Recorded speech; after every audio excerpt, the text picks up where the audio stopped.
pleasant way to conclude the formal business for this annual general meeting of the Peter Warlock Society. We will continue to promote the work of Philip Heseltine, otherwise known as Peter Warlock, gifted composer, acerbic critic, and infuriating, lovable hedonist, whilst celebrating his lifelong quest to find the perfect pint. Now, before we further imbibe, tradition must be observed. On New Year's Day 1929, a cricket match was held at Hambledon, the birthplace of the sport, to protest against the ever-lengthening football season.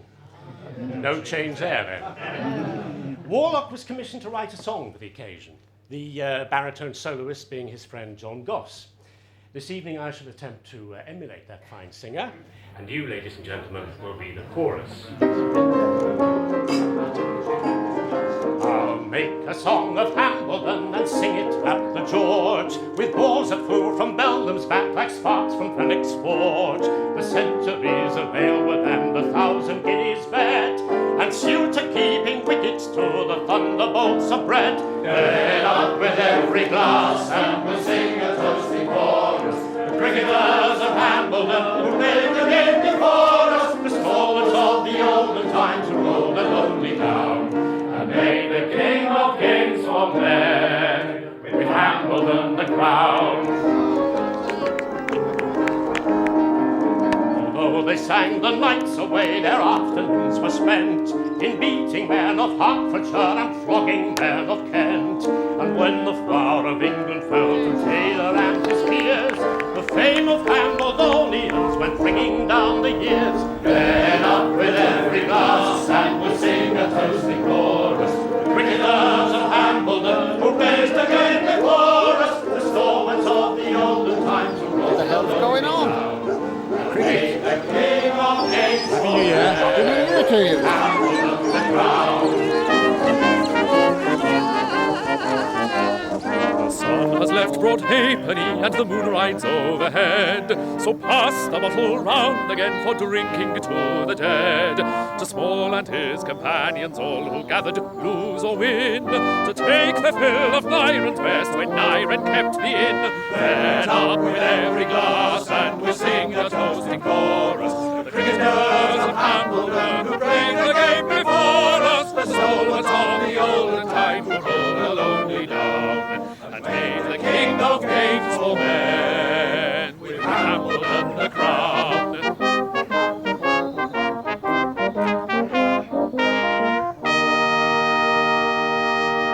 Hooray!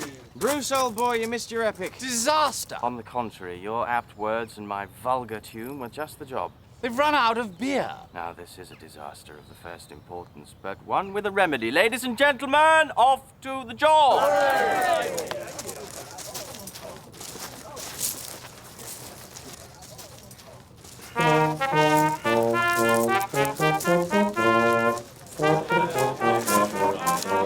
Magnificent work from the brass section, as always. Splendid, chap, splendid.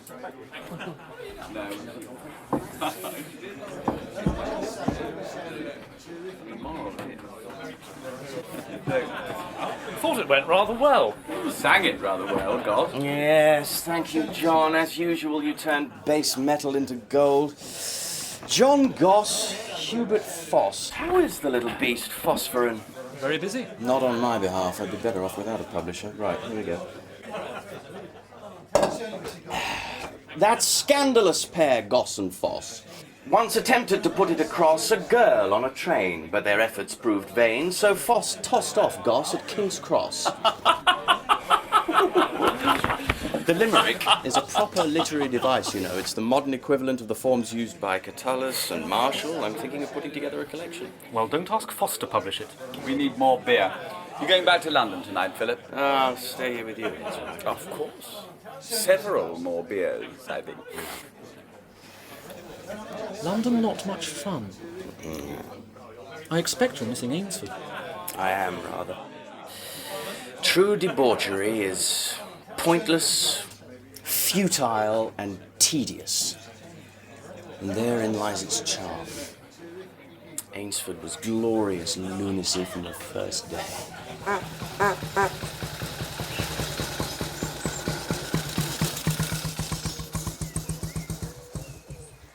Welcome to Ainsford, Mr. Heseltine.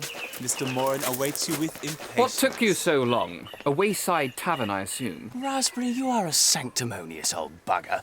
I had to ride carefully on account of a precious passenger. Meet Barbara Peach, who will be joining us, well, me, on occasion.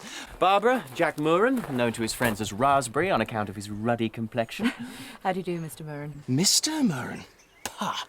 And this is Hal Collins, christened by his cannibal grandmother, Tay Akau, but always to be addressed as Collie. Now, first things first, is the pub open? Any minute now. Excellent. So, bags in and the inn.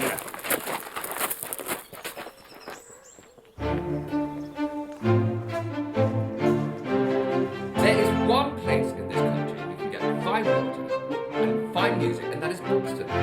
Derbyshire, Derbyshire, every time. The best water in.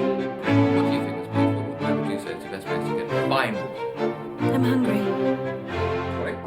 Be right on it.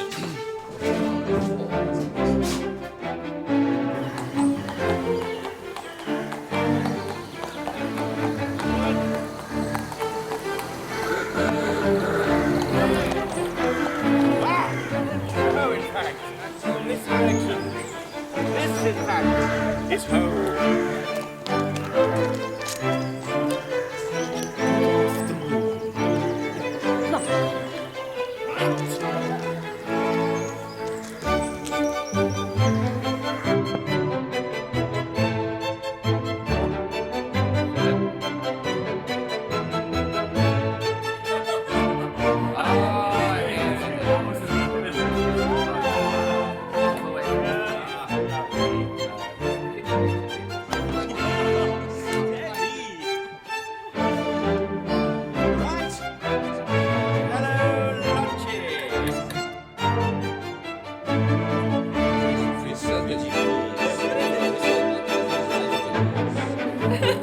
For Barbara.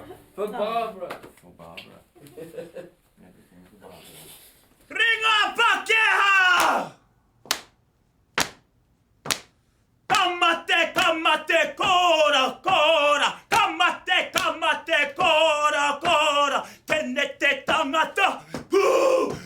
Nanai! Fitti mai fraka, fitti tera!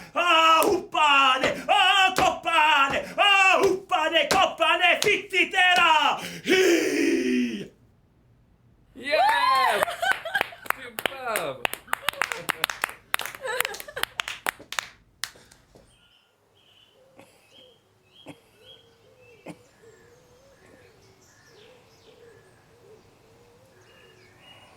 Fred, here's a letter from Phil. Phil? Phil who? Philip Heseltine, of course. Oh, Phil. Good, good. Well, read it then. Here we are. My dear Delius, I hope you are in good health and still able to compose as much as possible. I am now living in rural bliss. Or what would be rural bliss if it were not for the usual? Yes, yes. Drinking and misbehaving. What's the gist of it, Jelka? He's talking about the state of music in England. Oh, dear. It is the musical profession that is always the greatest enemy of music.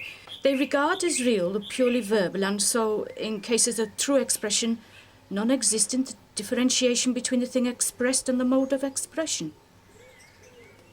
Do you understand any of this? I think he's still angry. When will he stop blaming the world for his own lack of self-esteem? Oh, don't read any more. It upsets me too much. No, there's a postscript. That nice Barbara Peach sends her regards to us. Oh, he doesn't need any more women. He needs to concentrate on his composing. Oh, Fred. She's good for him. He's fond of her. Wouldn't it be nice if this relationship were to be permanent?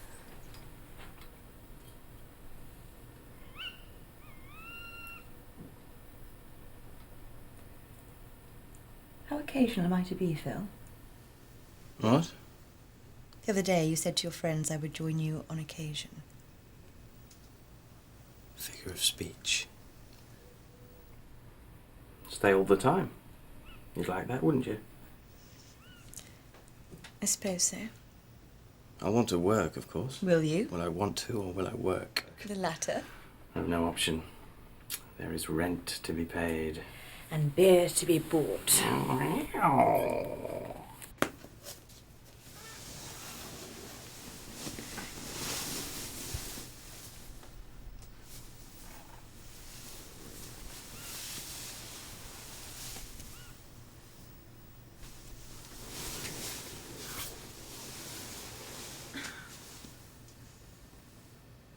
One of my many grouses against God. He never created a species of woman covered from head to toe in soft, sleek fur.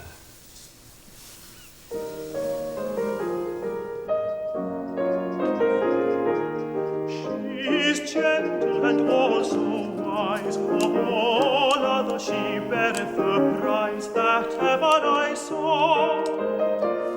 To hear her sing, to see her dance, she will the best herself advance that ever I saw. To see her fingers that be so small, in my conceit she passeth all that ever I saw.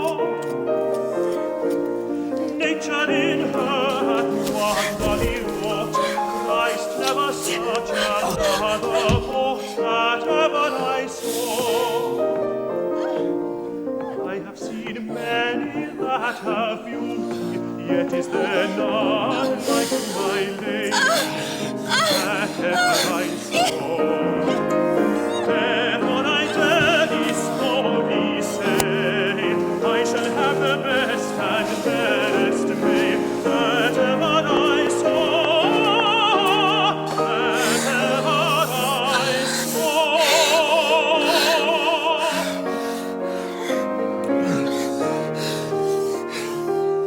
If only it would rain. Why? Well, then I would have no excuse. I haven't written a note of music in 3 weeks. Sometimes I wonder if I ever will again. That's the trouble with you intellectuals. Doesn't matter to me whether I make a woodcut or a stew, as long as at the end of the day I've done something. You finish the day still analysing what you never started. You're probably right, damn you. So soon? Everything in moderation. Barbara just came to say her farewells. Where are you going? Just to London. It's time I saw a few friends and let you and Phil get on with your composing. I've said it's not you that stops me composing. That's maybe, but I still think... When this ennui lifts, I'll be writing a song a day. I must go, or I miss my train. I'll be back in a week or two.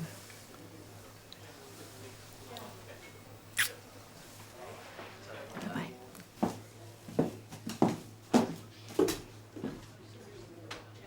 She's going to Auckland. She'll be more than a couple of weeks then. Lord Auckland. She fornicates with him when my rough charms become irksome to her. Oh, I see. I shouldn't mind, but he makes her pay for the abortions. More beer. Then let's write the rest of the day off.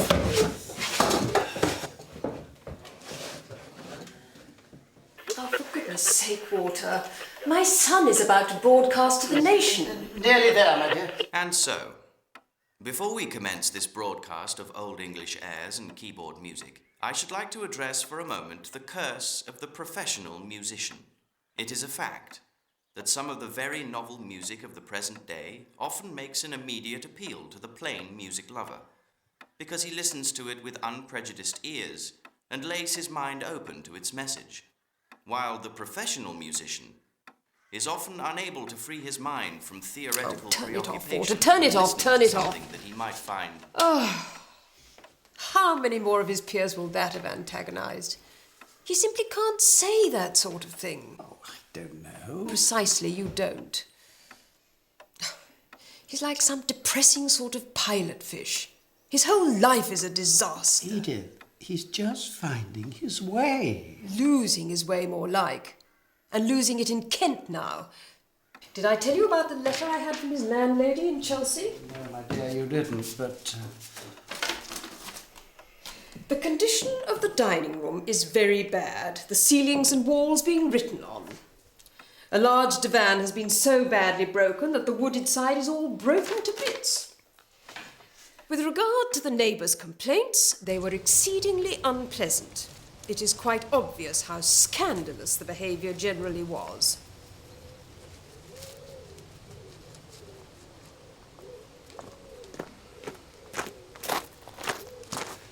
From your mother, I think.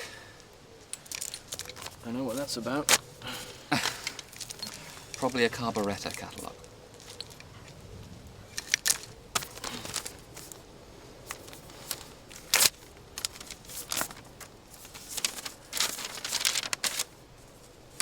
Oxford University Press. Infinitely more exciting. It's from Hubert Foss, who wants to see me. A bloody waste of time that'll be. I bet you it won't be. How much? Can't risk the beer fund.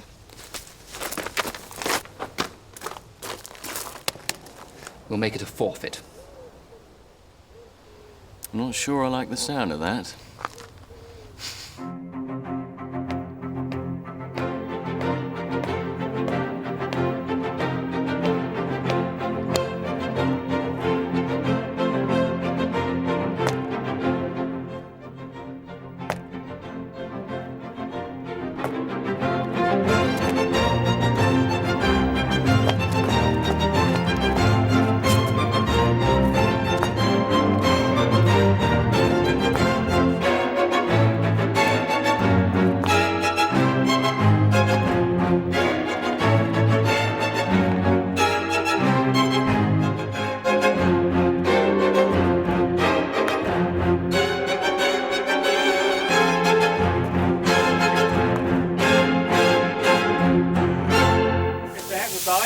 Mr. Heseltine. Want to travel up front? The only way to travel, George. Thank you kindly.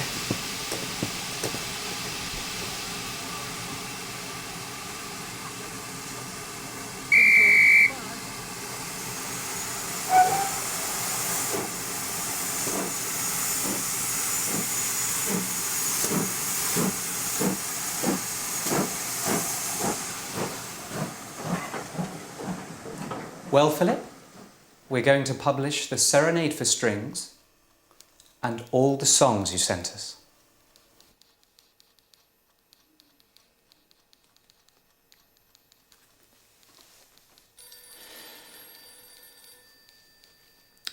A decision you will never have cause to regret.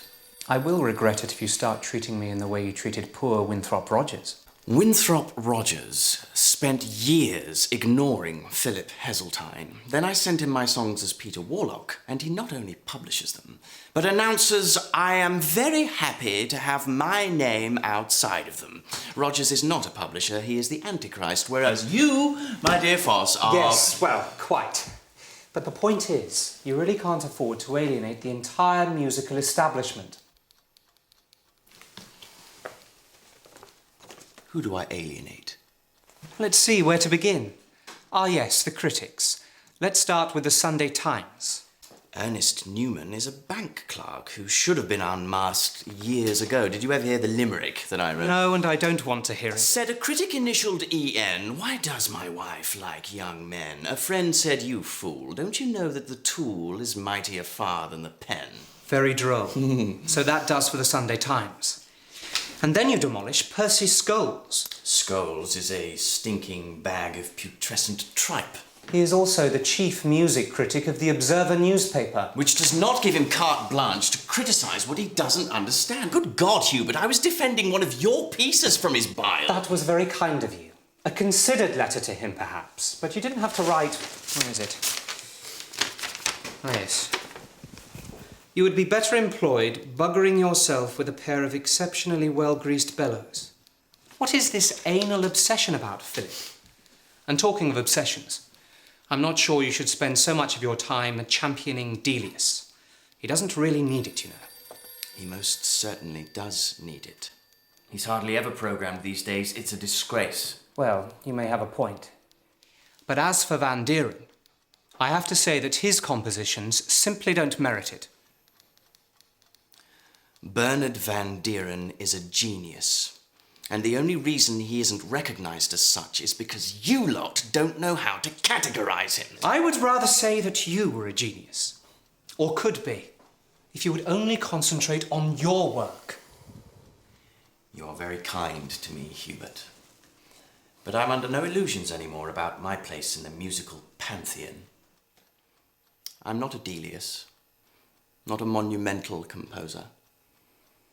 But if I could achieve one book of little songs that had a lasting fragrance, I should be more than happy. Well, keep writing. And I'll do all that I can from this end. I take back all I said about you. Now, any chance of a small advance so I could buy some more manuscript paper? I thought you'd never ask. Philip, spend it on yourself, please. Not on lost causes like Bernard Van Dieren.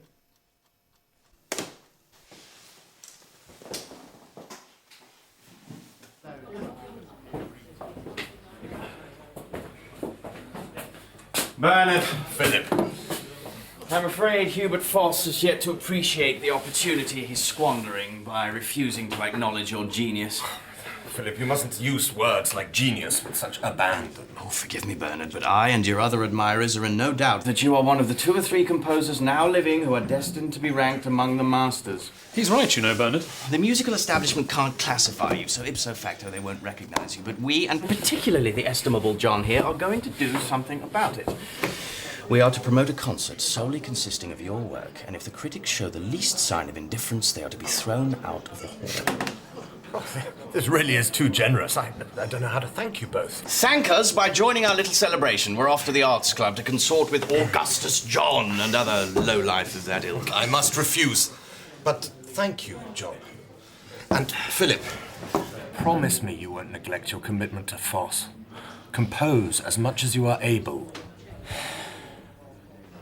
You see here before you one who has experimented with many noxious compounds, which have taken me on journeys such as would make your drab lives seem inexpressibly tedious.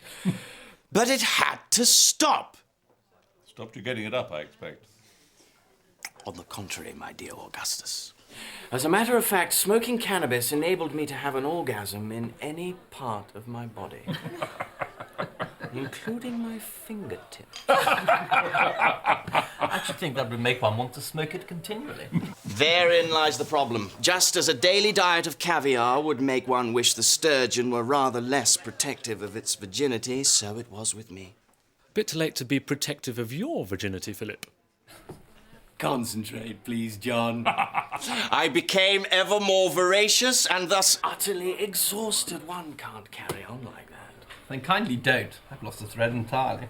I shall finish this discourse with a little homily on the perils of cannabis indica and the wicked white powder that I have loved and abused.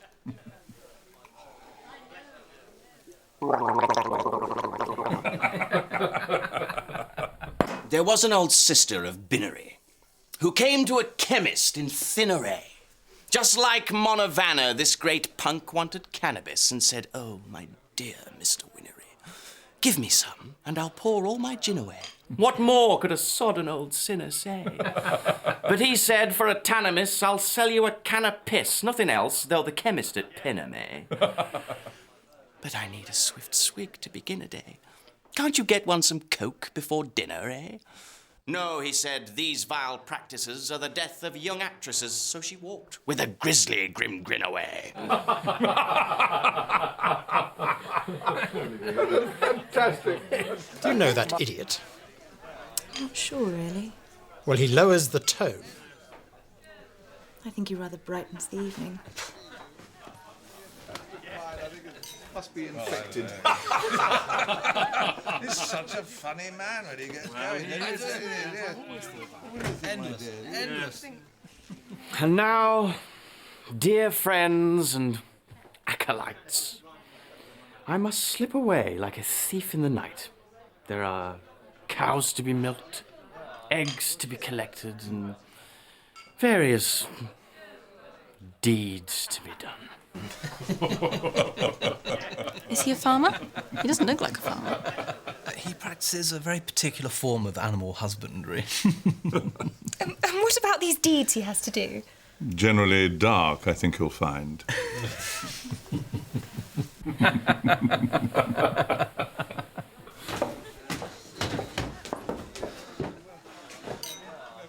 You all right?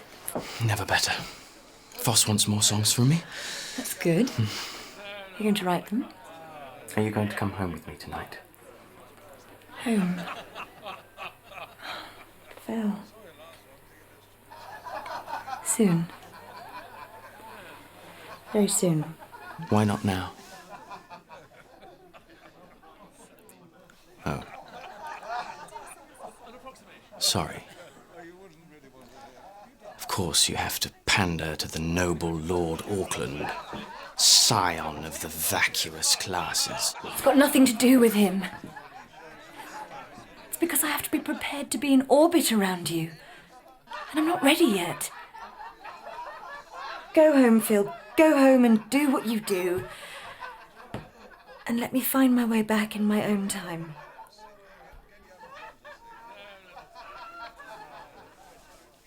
Well, it's been a pleasure, Miss Peach.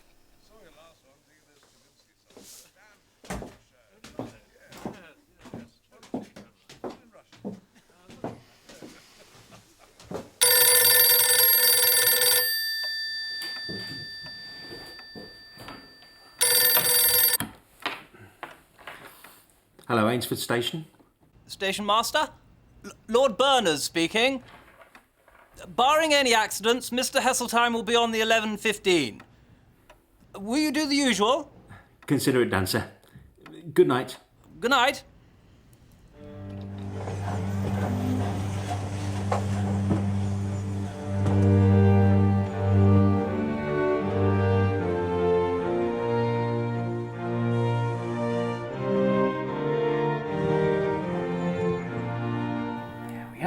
A lion in a farmyard?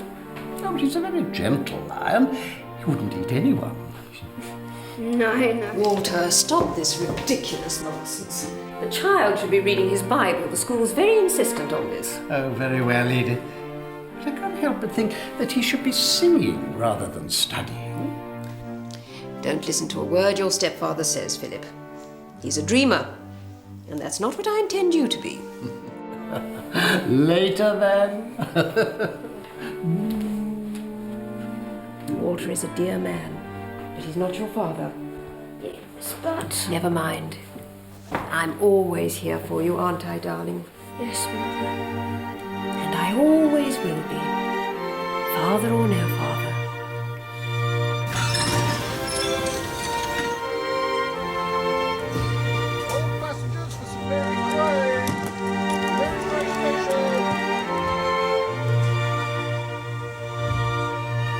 You know you become like a son to me, Phil. But like any son, you have to make your own way. You would succeed in anything you took up if you'd only concentrate on it and not diffuse your energies in so many ways. I haven't succeeded, though, Delius. Your serenade for strings, which you've so kindly dedicated to me, is proof of your talent. It's a very delicate composition of a fine harmonist. And there will be many more.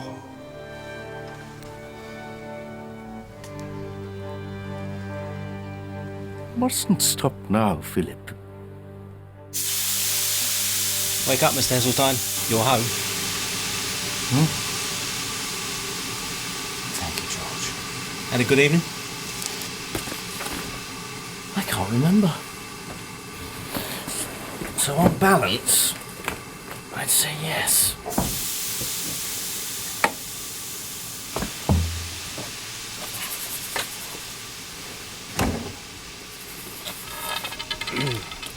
Mr. Murren left your motorcycle. He said something about forfeit. Oh dear. You sure you're right to ride it? I don't think riding it's going to be the problem. Night, George. Night, Mr. H.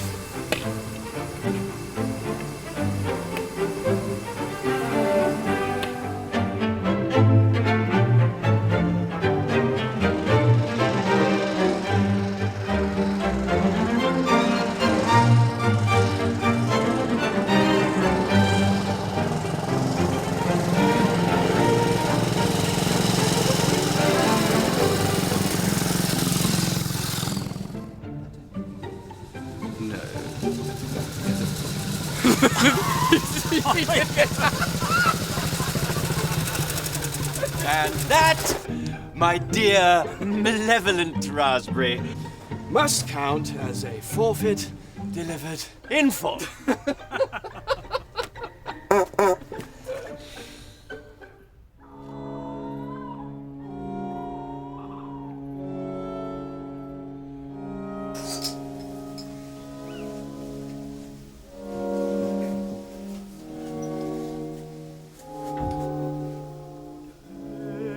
Love is the law. Love under will. There is no love beyond do what thou wilt.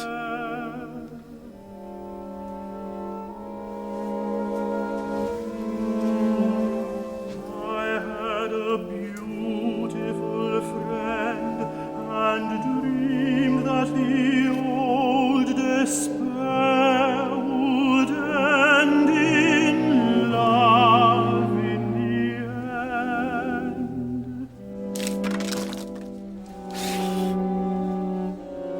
She looked in my heart one day and saw your image was there.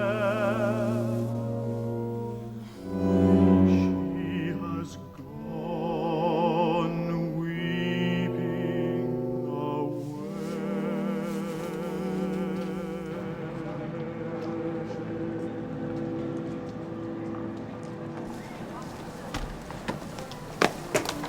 Philip!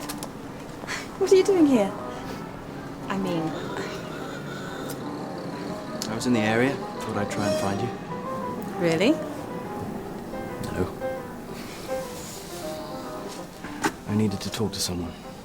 Well, you talk to everyone. You know what I mean. Could we have a drink or something? Yes. Yes, why not?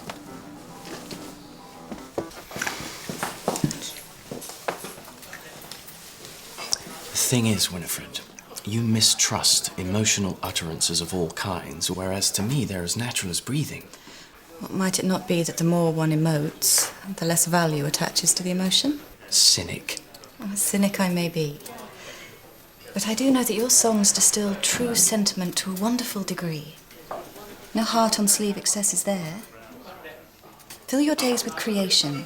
Forget your mother's domination and give Barbara her freedom. But that's just the point, damn it. I don't allow my mother to dominate me anymore, and I do allow Barbara her freedom. I hardly even object to her copulating with that brainless aristo. Then what is your problem? I want more of my inheritance from my mother, and I want Barbara there when I need her.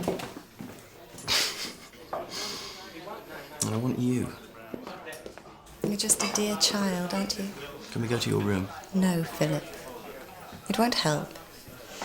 Anyway, I have to meet someone this evening. You sly cat. Who? His name is Gerald Brennan. Who is he? What does he do? He's a writer, and it's really none of your business. Did you have sex with him? We look after each other's needs. I must go. Tea's on me. Go back to your menage. Drink a little beer and write a lot of music. I'll write you a song. I'd like that.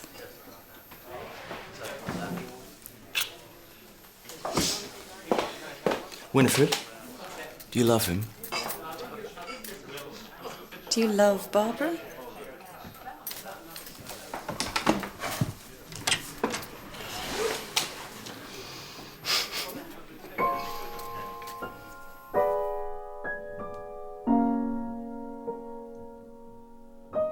Had I the hems embroidered cloths, enwrought with golden and silver light, the blue and the dim and the dark cloths of night and light and the half-light,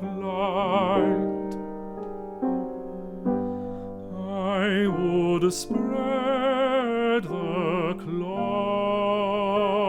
under your feet.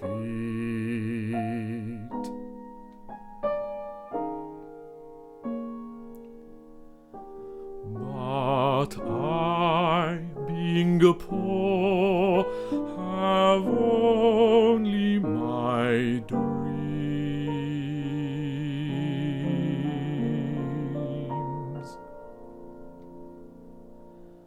I have spread my dreams under your feet.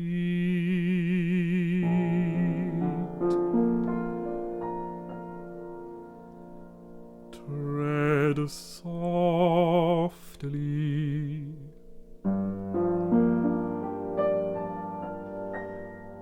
because you tread on my dreams.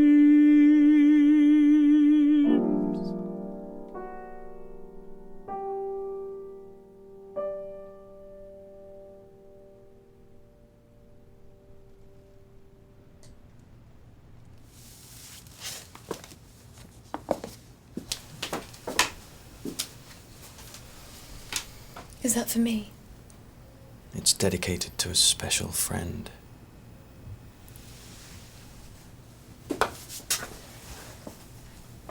Well, I think I'm a little jealous. It's a lovely song and I'd like it. You can appropriate it only when it is appropriate. When might that be? You know.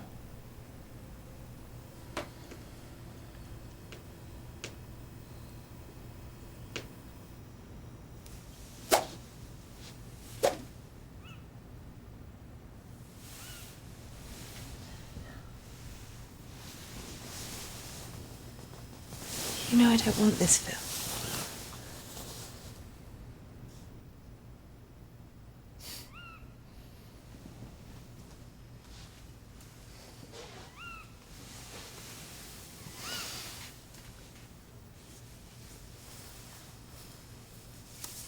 Your wants, my needs. How will we ever reconcile them?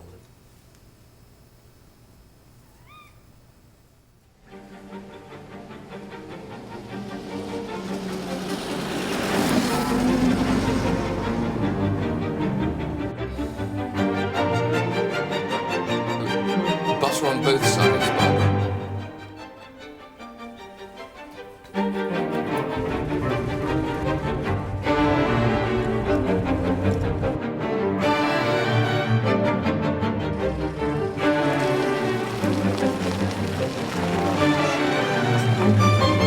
Well, I say it's up there.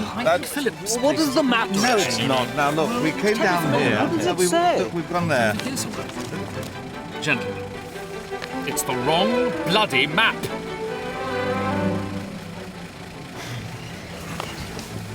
Sigismund, straight.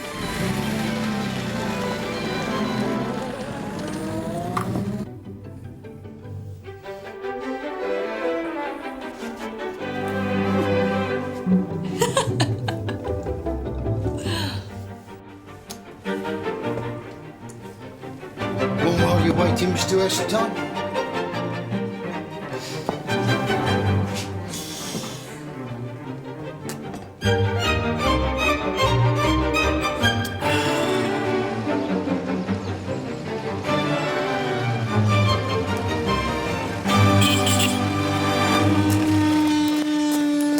Wanky motor! And yours for the trip, dear heart. Wonderful. Is there room for everyone? Oh, I shan't be joining you. Rustic revels not being my overwhelming passion. With your permission, I shall rest here, ministered to by the estimable Collie. Salutations to all! What a splendid day for an adventure. Where exactly are we going, Jack? Norfolk, the Windmill Inn near Stalham. To listen to interminable sea shanties. Absolutely not. We're going to a frolic to hear Harry Cox, the finest singer in the land.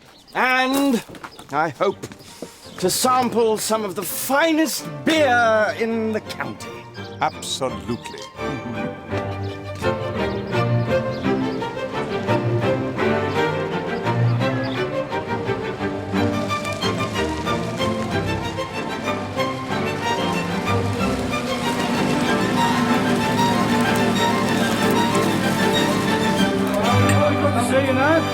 Hello, gentlemen. Ah, good evening. Evening, gentlemen. Ah, evening, chaps. Yes, good to see you. Yeah, the drinks are on you. Yeah. Can't wait to hear this man sing. I promise you, Augustus. Yes, he's very good. The finest folk singer you ever found. Really? Right. I shall look As I rove London streets so gay, down Cheapside I lost my way, and a fair young maid I chanced to meet. With kisses, oh, she did me greet, and I was up to the rigs, down to the jigs, up to the rigs of London town. She took me to a house of fame. She asked me there what was my name, and aloud for supper she did call. She says, old man, you'll pay for all. And I was up to the rigs, down to the jigs, up to the rigs of London town. Now supper being over, the table cleared, she called me her jewel, then her dear, and the chambermaids prepared for bed.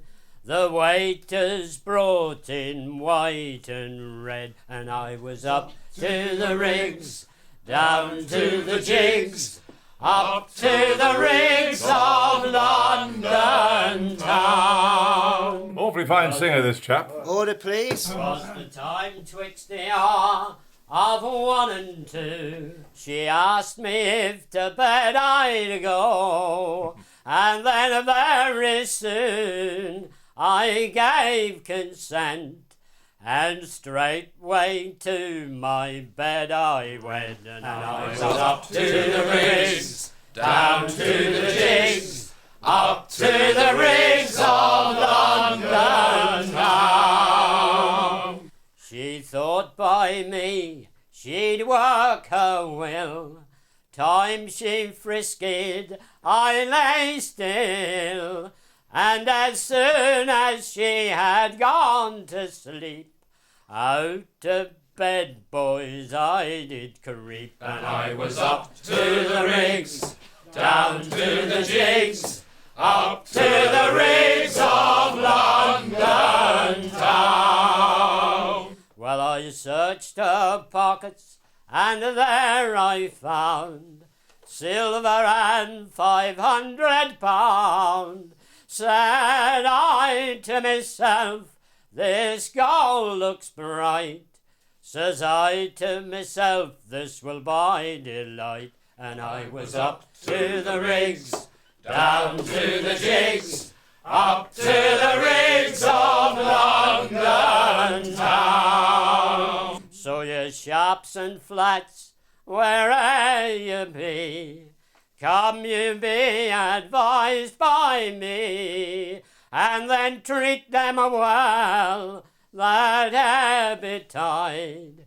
Look out and keep well in Cheapside, 'cause I was up to the rigs, down to the jigs, up to the rigs of London town. Rigs of London. Hey! Give us another one, Harry. That's some more, Harry. Harry Cox. That's Harry Cox.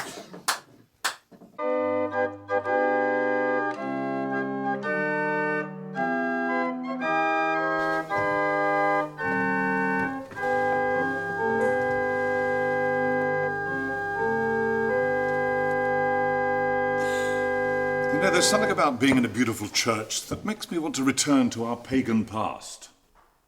Well, it's all connected, Augustus. Christmas, harvest festival, sacrificial lambs. Now there's a thought. What about a proper pagan sacrifice? That'll soon tell us if God's keeping an eye out for his personal property. Mind you, it'll have to be a female. No, you don't. Splendid idea. And naked, of course, on the altar. Hellhounds, we must spellbound be. Off with her clothes so we can see.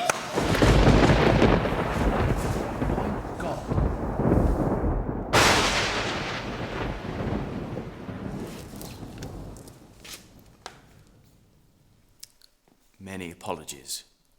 Time for the unbelievers to believe. And leave. It's a damn good story. Should be worth a couple of guineas from the Times.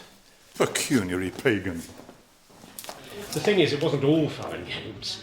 In less than 2 decades, Warlock wrote over 150 songs, a dozen vocal chamber music pieces, half a dozen instrumental works, and 600 transcriptions. And just to prove the Warlockians have an unhealthy ability to remember pointless facts, he wrote books, articles, and reviews amounting to more than 300,000 words. Did he marry?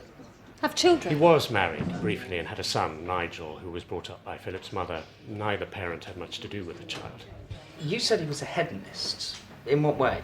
Every way, particularly regarding women. Mind you, he seems to have had a tendency to confuse sexual gratification with romantic passion. Oh, that's my cue. She is so proper and so pure, so steadfast, stable, and demure. There is none such, ye may be sure, as my sweet sweeting. When I behold my sweeting sweet, her face, her hand, her minion feet, there seems to me there's none so meet as my sweet sweeting. In all this world, as thinketh me, is none so pleasant to mine eye, that I am glad so oft to see as my sweet sweeting. Above all others praise must I, and love my pretty Pigsley, for none I find so womanly as my sweet sweeting, as my sweet sweeting.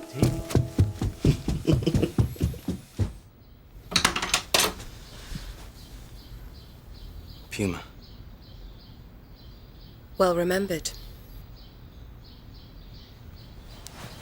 What else do you remember?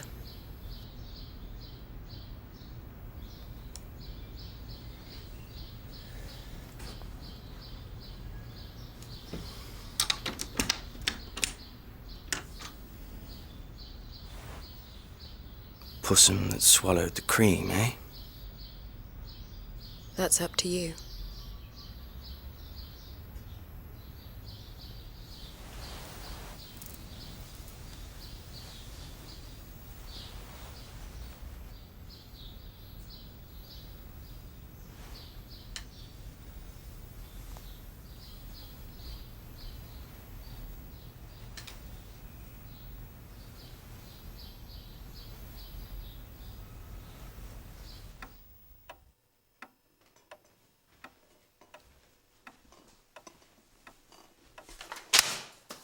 Bad news?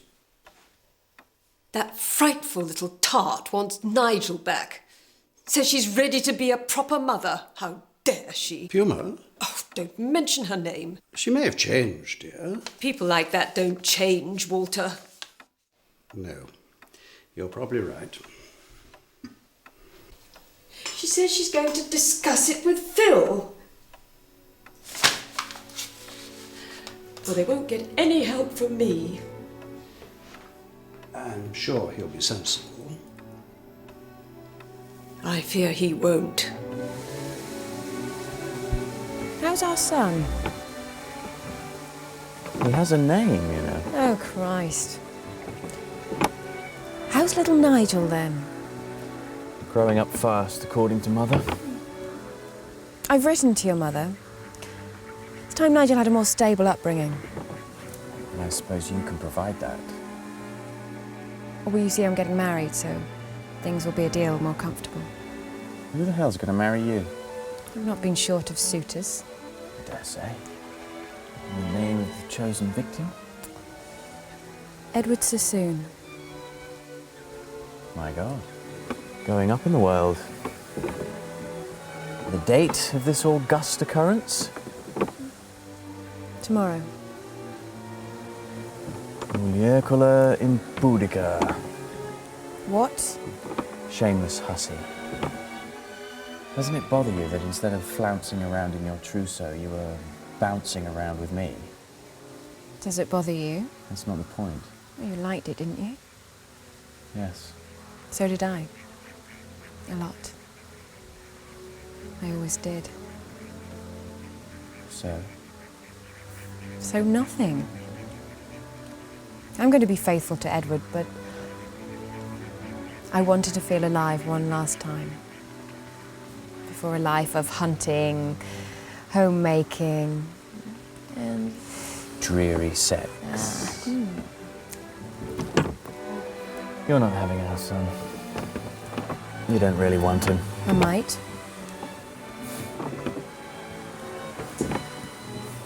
We haven't done very well for him, have we? We haven't done very well for ourselves. You still poor? As the veritable church mouse. Composing brings in next to nothing, and the odd few quid from my mother is accompanied by such homilies it's hardly worth the pain. We need to find a nice rich girl to marry.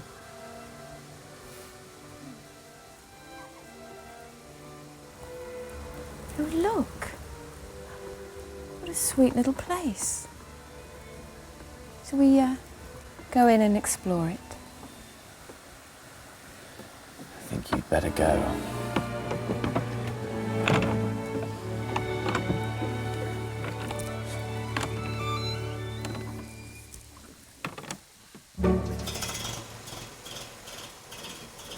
I won't be seeing you again. Send my love to little Nigel. I wouldn't try and steal him away. He's really best off where he is. Mother won't allow it anyway. No, I'm sure she won't. Thank you for the delightful afternoon. Oh, by the way, how did you know Barbara wouldn't be here? Oh, I saw her yesterday at Lord Auckland's. She's a pretty thing. You should keep her on a tighter leash.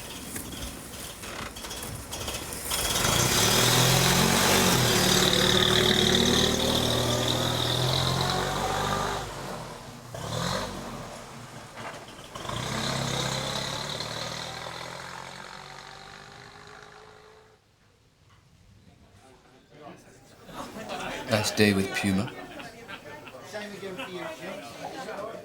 What? Your wife. Ex-wife. Soon to be someone else's problem. God rot her soul. Another round when you can, Harry. A poem. You've heard of the promiscuous Puma. She is of a most generous humour. She can't say no to anyone, or rob a stranger of his fun. Because of this sad moral lack, she spends her lifetime on her back. But as she says, what one can use, it seems so wasteful to refuse.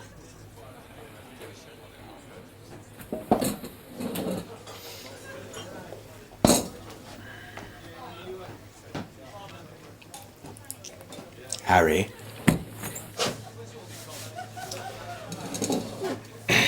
This beer isn't up to it.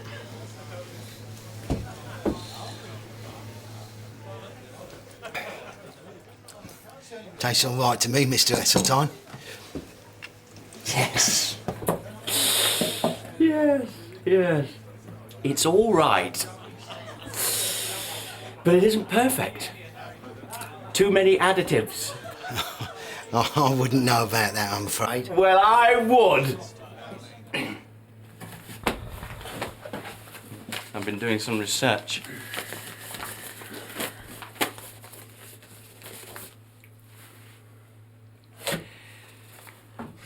In the year ended the 30th of September 1925, 15,520,166 hundredweight of brewing material produced 26,849,930 barrels of beer containing 36 pints each. the quantity of pure hops used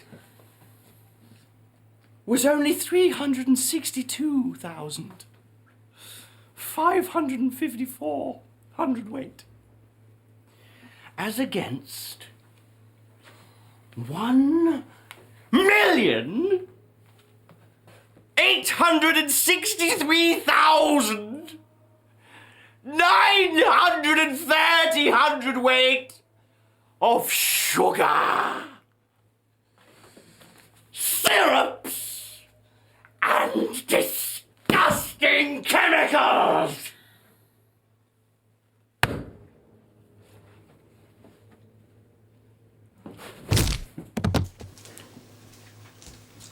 Well, that's a blessing.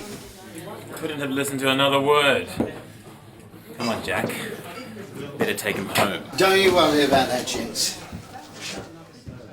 Let him sleep. I'll be around when he comes to. Probably for the best. Night, Harry. Night, Mr. Morwen. Oh, Mr. Collins.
Whatever's the matter?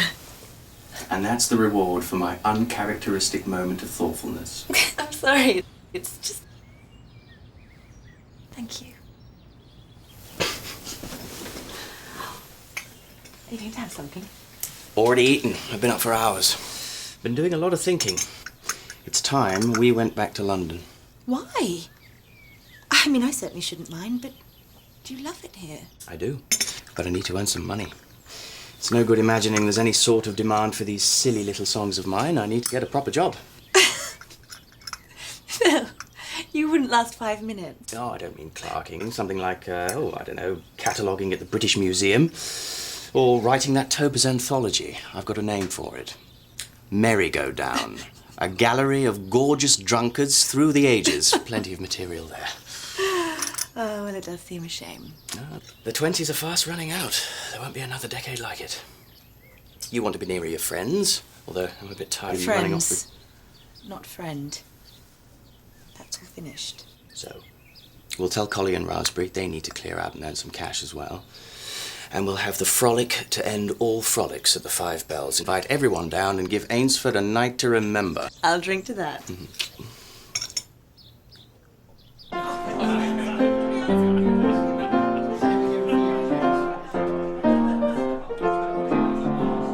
Some are fond of red wine, and some are fond of white, and some are all for dancing by the pale moonlight. But rum alone's the tipple and the heart's delight of the old bold mate of Henry Morgan. Oh, some are fond of Spanish wine, and some are fond of French, and some will swallow tea and stuff it only for a wench. But I'm for right Jamaica till I roll beneath the bench, says the old bold mate of Henry Morgan.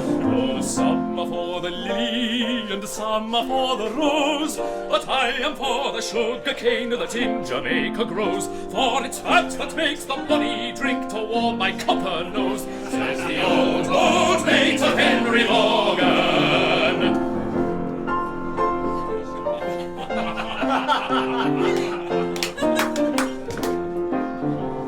Some are fond of fiddles and a song well sung, and some are all for music for to lilt upon the tongue. But mouths were made for tankards and for sucking at the bung, says the old bold mate of Henry Morgan. Oh, some that's good and godly ones, they hold that it's a sin to troll the jolly bowl around and let the dollars spin. But I'm for toleration and for drinking at an inn, says the old bold mate of Henry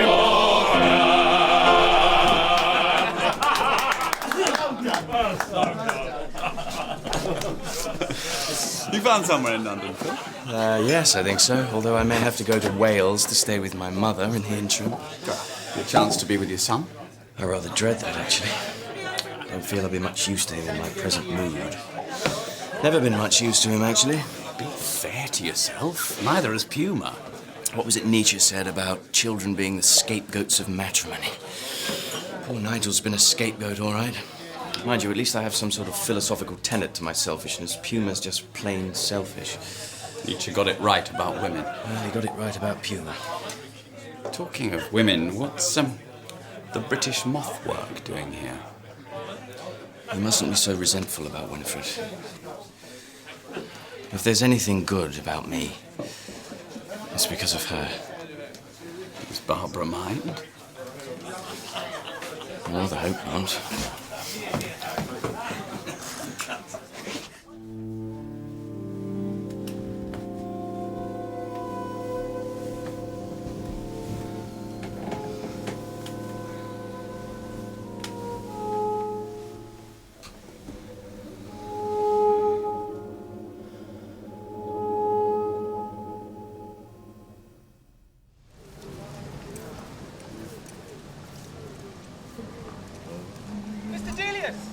Mr. Delius!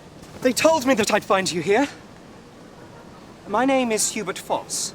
I'm the manager for classical music at Oxford University Press. Oh, yes, Mr. Foss.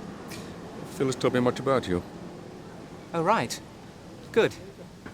Well, the thing is, sir, I was at the performance of your Sonara, and I thought... Didn't Mr. Goss here sing magnificently? Oh, yes, quite. Well done, John. The point is that I was amazed. That the old man could still write music? No, I mean, I was enchanted by the work. And I wondered if you would consider letting my company publish it. Oh, you'll have to talk to Phil about that. I'm really not well enough to involve myself in commercial matters. Shall we go, Mr. Goss?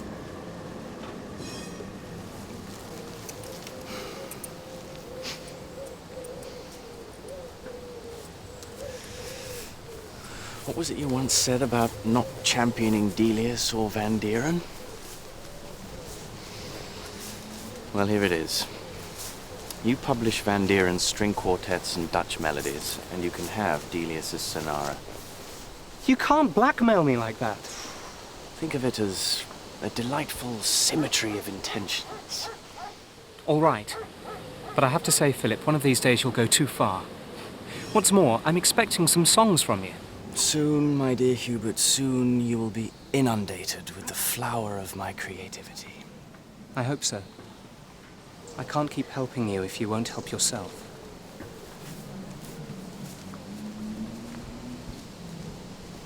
Hubert?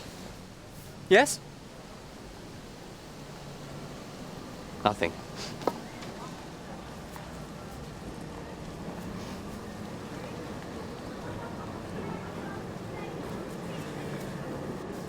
So you see, it's all turned out rather amusingly. Mr. Phosphorin will take your work, but what he doesn't know is that Winthrop Rogers already has the Delius piece. But you and Rogers aren't speaking. Oh, that all blew over. Well, I hope it blows over with Foss. He's a good friend. You can't afford to lose him. Let them tear each other apart. I'm tired of their games. I am more afraid that they will tear you apart. Wouldn't be worth their while. I've nothing to give them. Oh, Philip, that is ridiculous. And not a little self-pitying. You have a rare talent. Your songs, your Capriol Suite, these are perfect little gems. Miniatures. Here today, gone tomorrow. Philip, these miniatures, as you call them, will be loved and performed long after my name, let alone my music, is forgotten. That's not right. I believe in you, Bernard. Truly and wholeheartedly. Believe in yourself, Philip. You must believe in yourself. By the edge of this desolate lake, where wind cries in the sedge until the axle break that keeps the stars in their round and hands hurl in the deep the banners of east and west, and the girdle of light is unbound. It's been too long. Over 2 years. Thank you for coming. You wanted me to.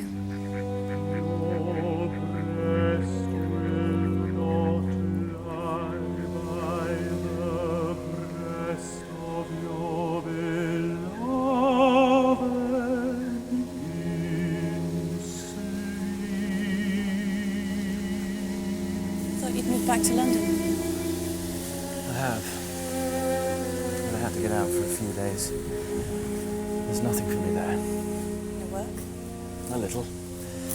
I'm still writing stuff with Bruce Blunt, but it'll never sell. I don't think your friend Bruce likes me very much. He's jealous, that's all. I can't imagine why. I'm hardly your daily companion. Yes, you are.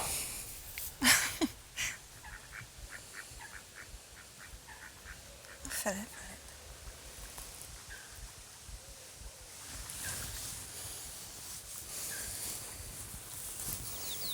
How did your Delius festival go? Wonderfully well. All tickets sold. Which is more than can be said for Van Dieren. They still won't accept him. Delius, Van Dieren. Why do you expend so much energy in promoting these old composers? Somebody has to. But why you? Because, Winifred, they need defending from the worst enemy of music, which is the music profession. Critics being the worst example of all.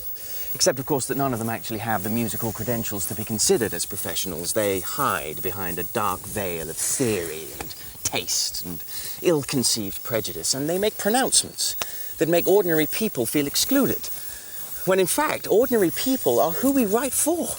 They buy tickets to concerts and sheet music and gramophone records, and they shouldn't be bullied by a musical establishment that spends its entire time peering up its own arse. I'm sure you're right. But the trouble is that you make these pronouncements publicly, and it's made you so many enemies over the last few years. Doesn't that bother you? Well, they'll all change their tune when I'm gone. Another 50 years of falling in and out with other artists. Hysterical reactions from critics and publishers, friends made and discarded. Do you really want to carry on like that? No, I don't. Which is a jolly good reason to put an end to things soon. Oh, don't talk like that, Philip. It upsets me. Well, I'm sorry, but it upsets me too. To be so insufferably and ignominiously grisly all the time. I'm not prepared to write another note if all I can come up with is drivel. Philip, stop. You are a wonderful composer. You have a gift, and it would be an especial crime to squander it. Do I? Do I have a gift? I don't think so. I can turn a pretty tune, transcribe an Elizabethan song no one wants to hear, write an acerbic article no one wants to read. That's not a gift. It's just what I do. And I don't even do it all that well anymore. Well, perhaps you could try, I don't know, changing your style a little. It can't be done, Winifred. I mean, I do admire some of the so-called light music, jazz, musical comedy and the like, but I wouldn't know how to write it. Well, what about your sociable songs? They're light and frothy and fun. Like beer. Nothing more. And I wouldn't want to be associated with highbrow music. It's mostly pretentious rubbish. So where does that leave me? I don't know, my love.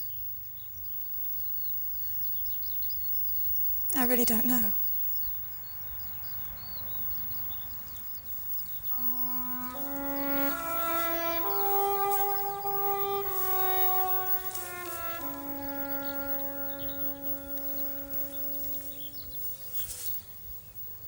What can I do?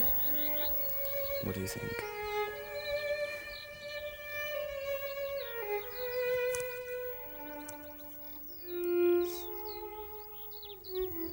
It's a poor gift. But not a cheap one. You know that, don't you? Do I?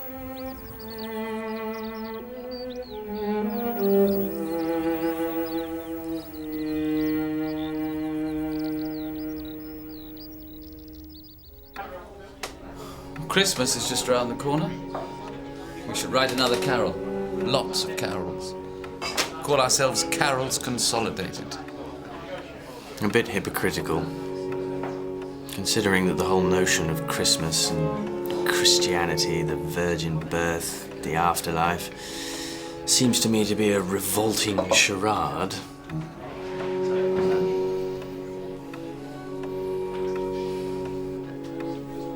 Talking of the afterlife, did I tell you Collie had died? Good God, no.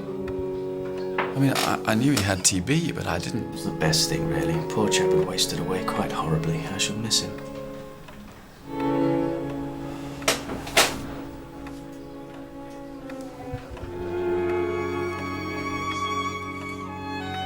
Raspberry has tuberculosis of the knee. He wrote the other day telling me in graphic detail about learning to wipe his arse again after too many weeks perched on a bedpan. I always said he was full of shit.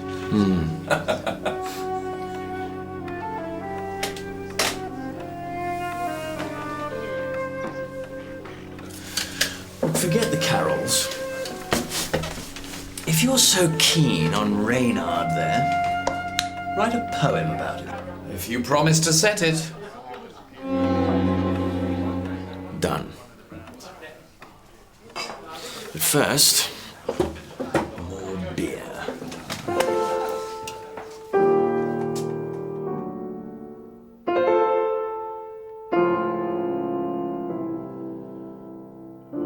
At the fox in the tattered ears, the fox's grin mock the dead years. on the wall above the cask laughs at you all the fox's mask.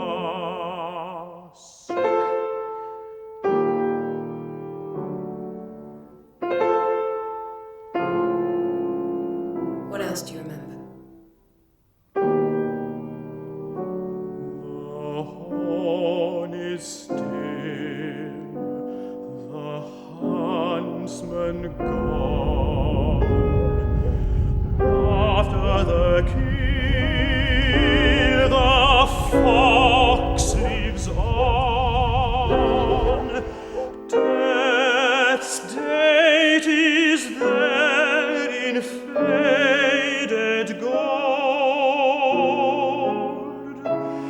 His eyes outstare the dead of old. You know I don't want this film. Beneath this roof, his eyes mistrust the crumbled hoof, the hounds of dust.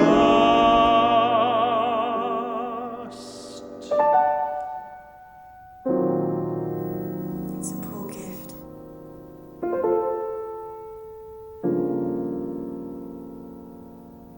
Mustn't stop now, Philip. You will not call, I shall not stir when the fangs fall from that brown fur. Believe in yourself, Philip. You must believe in yourself. I'm always here for you, aren't I, darling? Yes, Mother.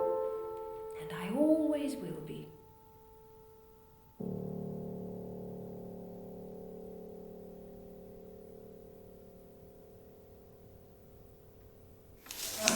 One from Phil.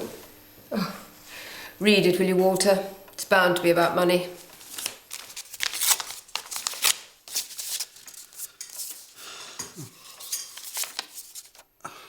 You can't come for Christmas. The Christmas atmosphere and festivities induce for me an extremity of gloom and melancholy, which makes me very poor company at such a time. I find it very much better to remain more or less alone and devote myself to some quiet work. This year, too, some stuff of mine that I've never heard is being sung, and I would like to attend the performance. Oh, card for you, dear. Yeah.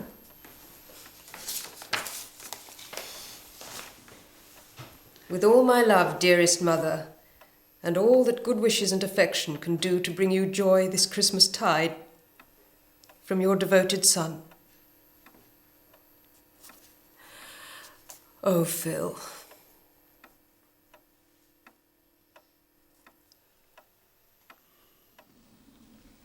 Heseltine coming tonight? I've no idea, actually. Probably won't be able to tear himself away from the antelope. Just play. Thank you.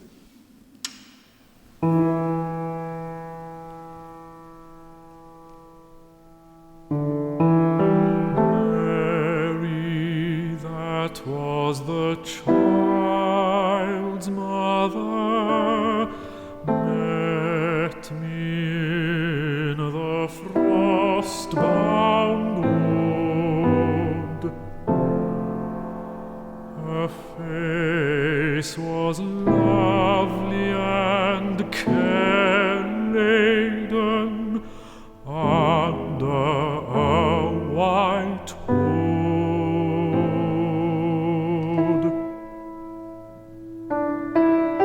She who once was hands chosen, moved in loneliness to me,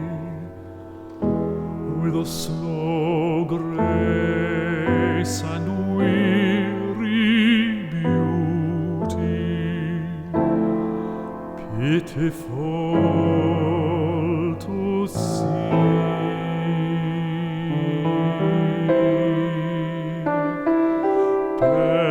Bethlehem could hear sweet singing,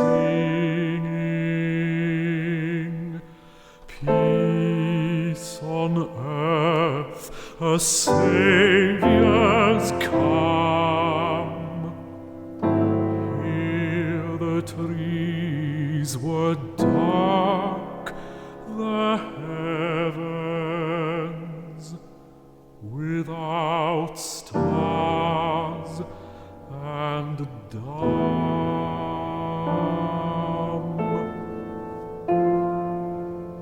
Past she went with no word spoken, past the grave of him I slew, myself the sower of the woodland, and my heart the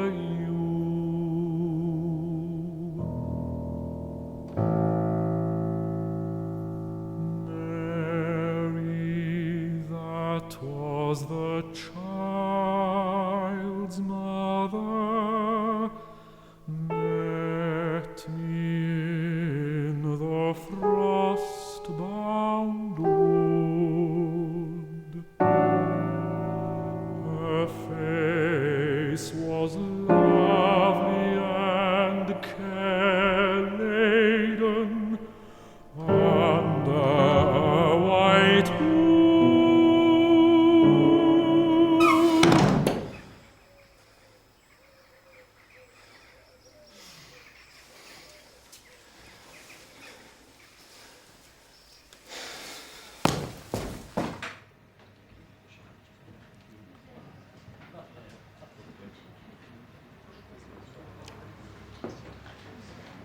The gas tap was very loose. That's what they said at the inquest. Philip had a row with Barbara. She went dancing and stayed out all night. He had met his friend Van Dieren that evening here in the Antelope and seemed perfectly all right. When Barbara got back next morning, he was lying on the sofa, fully clothed, dead. The peculiar thing was that they found a pencil draft of a new will, leaving everything to Winifred Baker. Did he kill himself? The coroner recorded an open verdict because it was possible that he could have knocked the gas tap accidentally. Doesn't seem very likely. Well, you know the stigma attached to suicide in those days. Maybe Winifred had the answer. She wrote to Van Dieren on the day of the inquest.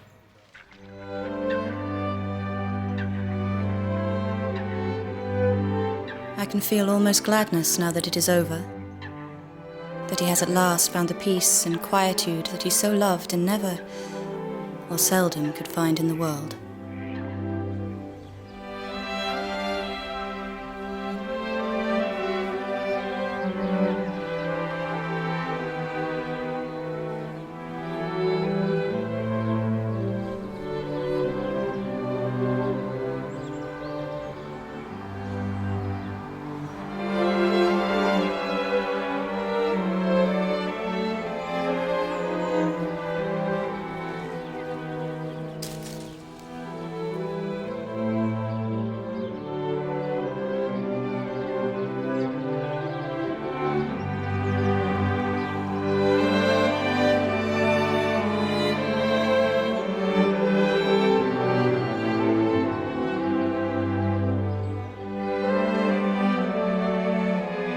I knew love only when I first saw you 11 years ago.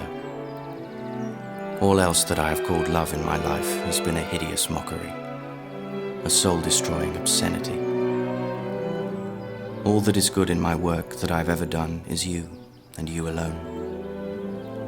You have believed in me with a superhuman faith, and I read and reread in your letters words of love and faith more beautiful than I had ever dared hope would be said to me.